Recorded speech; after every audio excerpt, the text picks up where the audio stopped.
بارش اللہ رب العزت کی بہت بڑی نعمت ہے، رحمت ہے۔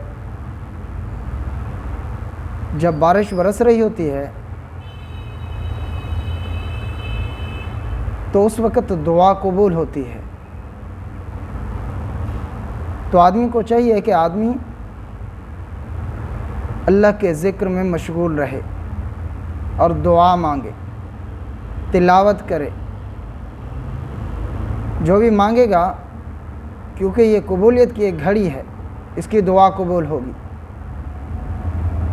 اور جب بجلی کڑک رہی ہو تو بعض علماء نے لکھا ہے کہ قرآن مجید کی اس آیت کو پڑھے وَيُسَبِّحُ الرَّعْدُ بِحَمْدِهِ وَالْمَلَائِكَةُ مِنْ خِیفَتِهِ، تو بجلی کے گرنے کی وجہ سے وہ ہلاک نہیں ہوگا، ہلاکت سے بچ جائے گا اور کوئی اس کو نقصان نہیں پہنچے گا۔ اور جب بارش برس رہی ہوتی ہے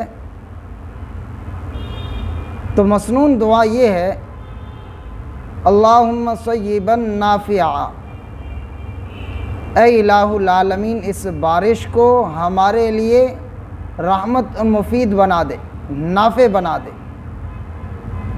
کیونکہ بارش رحمت بھی ہوتی ہے اور نعوذ باللہ من ذالک کبھی بارش ہلاکت کا سبب بھی بنتی ہے اور بارش کی وجہ سے عذابات بھی اترتے ہیں۔